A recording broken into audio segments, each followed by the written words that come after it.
para makilit at yung spirit. Kasi problema, pari-pariho ng problema eh. Sa mundo, pari-pariho ng problema. May problema sa asawa, may problema sa bahay, may problema sa anak, may problema sa emotion, may problema sa kwarta, may problema sa physical. Andiyan na lahat yan. Kaya tayo pinutulot ng Lord para i-share po natin sila ng kailangan mo si Lord. Kasi kung wala na ito, pag hindi kumilos si Lord, ay wala na lahat po. Amen pa man ang Diyos. Kaya wala ta, don't lose your hope. Next, nga kayo na hindi mawala ng hope. Next slide. Wait for the Lord. Be strong and don't lose hope. Wait for the Lord and don't lose hope. Wait for the Lord. Ang si David, ganun sa mag-antay sa Lord. Psalms 27 verse 14.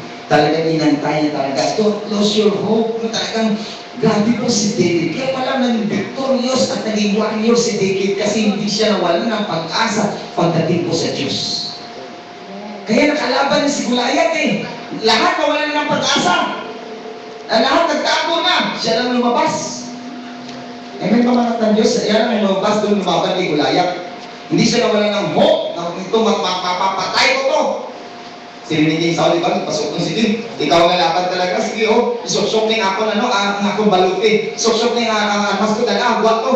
Hindi ka makaya. Dahil buwan bukan kahit kay kamay si David. Isa lang. Dinihingin niya lahat. At isa lang ang ginawa niya. Hinarap niya si Goliath sa pangalan ng ating Panginoon si Kristo. Hinarap niya ang kalaban niya sa pangalan ng makapangyang pangalan ng Panginoon. Amen ba man natin Diyos? Hindi siya nawala ng hope. Kaya napatay niya si Goliath. Ang mga anak, mapapatay din natin si Goliath sa buhay natin. Huwag ka lang mawala ng hope. Don't lose your hope. Amen ba man natin Diyos? And wait! Don't lose your hope and wait for the Lord. Iba naman, wala na lang hope. Hindi pa naguntay kay Lord, hindi pa nangintay si Lord. Alam mo sometimes manang ng Diyos, no? Kung walang answer ang Panginoon, gawin mo parte mo, pero siguraduhin mo, na ginawa mo ng parte na yan, tama. Amen pa man ng Diyos. Kasi, for example lang to ha, example, gantay ka ng solusyon sa Lord, may problema ka sa relasyon. Ngayon, gusto mo maayos ang relasyon mo, tagal ng pray mo, bakit hindi pa naayos ang relasyon mo? Dapat wait ka pa rin sa Lord.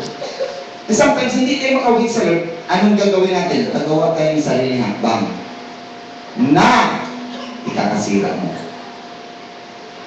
Sometimes, mahanap ng Diyos, usually sa emotion, problema sa emotion. Hindi po ang problema sa emotion, sa relasyon nyo, is another relasyon. Kasi dyan ka magkakamali. And sometimes, akala mo yun ang solusyon, yung pala, parang kumuha ulit ng bato, kaging po pumulot ang ulo mo. Dili po martilyo lang, dili po bato na ginanggipol po sa ulo mo at marami nakakatawa mga sina. Huwag kang gagawa ng sarili ng martilyo. Hindi ko ayon sa kalooban. Ipag-pray mo and wait patiently kung kailan ko ibibigay ni Lord yung answer. Especially sa mga kasal po. Kasi pagkasal mo, wala ka talagang ibang solusyon.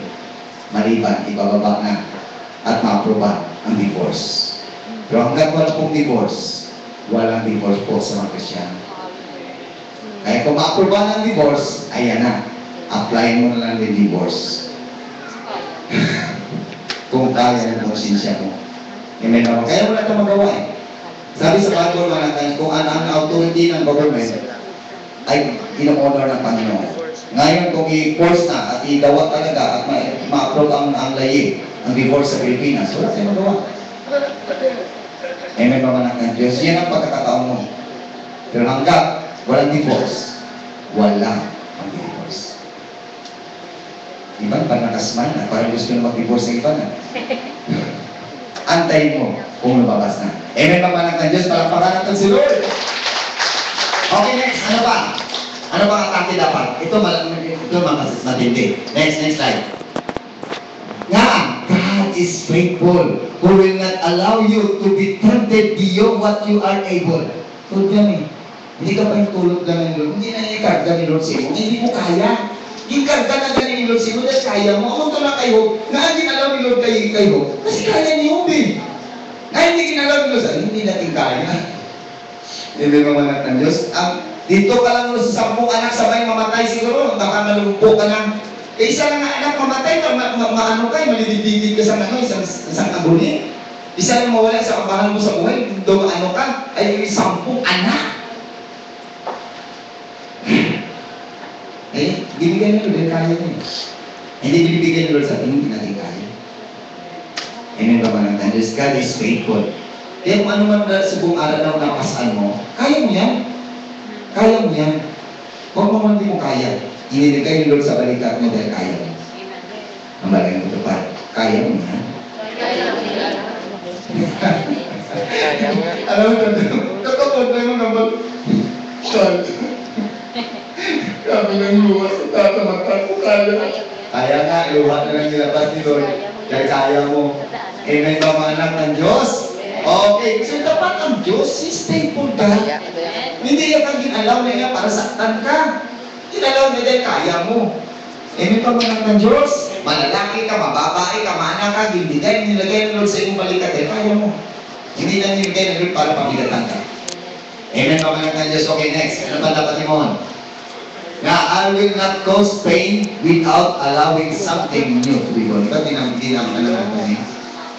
Na ano man ang bagay na kakabo sa kabuhay mo, ibig sabihin na mayroon pa ng purpose ni Lord, si Lord nila na para magkaroon ng bago na matabo naman sa kabuhay mo. No, kung hindi natin na-realize eh.